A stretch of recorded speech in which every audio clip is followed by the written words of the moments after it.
не болып саған? Белімді ауыртып. Арқамды сөйлесейсің. Қой, болмайды. Сөйле деймін. Болмайды деймін. Бұған айтайын ба, не себеп? Ыңғайсыз отырып қалғам, сосын осылай үйреніп кетті арқам. Осылай жүремін ғой, кейбір кезде жаман арқам ауырады. Оны қалай жазуға болады? Оны біз қазір видеода айтатын боламыз. Сонда осылай видеомызды бастайық.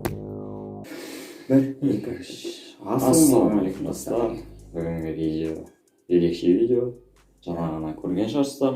Біз арқа аурулары неге қазіргі жастардың арқасы мынандай. Мынандай. Короче, сол туралы айтамыз.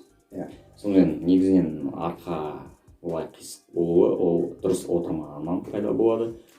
Сөзбен айтқанда, сіз өз арқаңызды қайтады. Мысалы, бүйтіп отыруыңыз мүмкін, тағы да қалай көптеген түрлері бар. Мысалы, мен бір мысал айтып жіберейін. Өзімнің басымнан өтті, қазір арқам соның кесін ауырып жүр.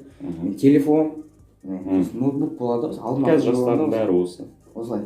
Сосын диванға жатқан кезде де арқасын қойып та бүйтіп жатып.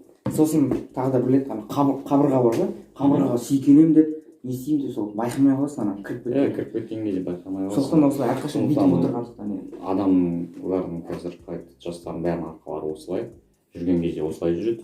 Бұның жаман жақтары қалай айтса болады. Бұл сіздің денсаулығыңызға зиян тиеді, біріншіден.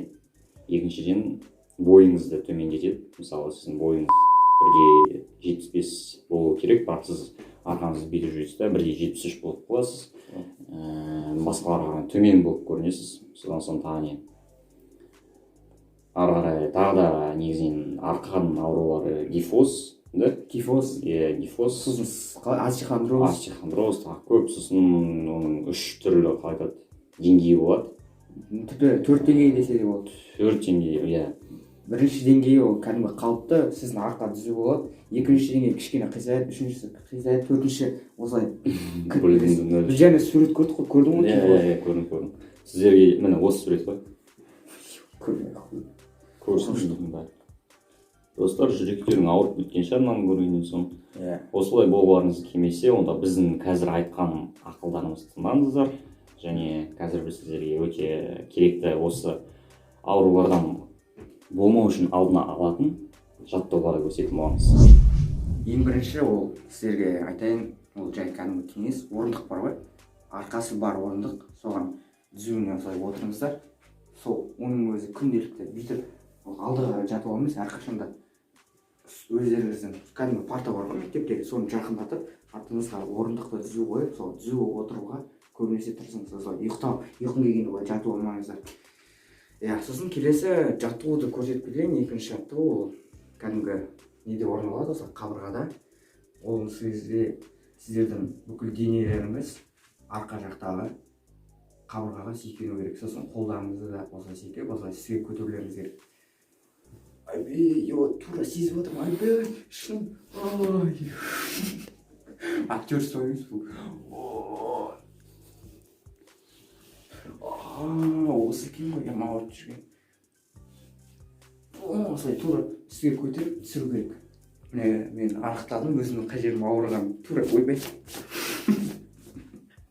Тура мына жерім бар ғой, мына жерім. Осы жер осылай отырғандықтан, осылай өздеріңіз де сезесіздер. Сондықтан осы жаттығуды жасаңыздар, сонда сізге осылай істеген сайын түзеле бастайды. Болды осы жаттығу. Достар, жаңа ғана көрдіңіздер, өте керемет жаттығулар. Ана жасаған дәл қазір сол жаттығуды біреуін жасап көріңіз, арқаңызға қалай сезілетінін. Екінші жаттығуды жасап көріңіз, қабырғаға отырып, арқаңызды сөйтіп тура дәл айтқандай жасасаңыз. Ал біріншісі ол сіздердің күнделікті мектепте немесе университетте істесеңіздер болады.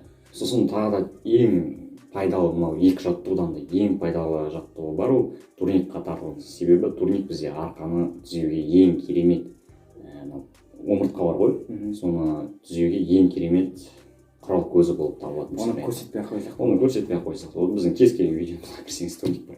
Короче, достар, видеомызды аяқтайық. Сіздерге өте пайдалы кеңестер айттық деп ойлаймыз. Егер сіздерге пайдалы кеңестер болса, каналға тіркел. онда сау болыңыздар достар.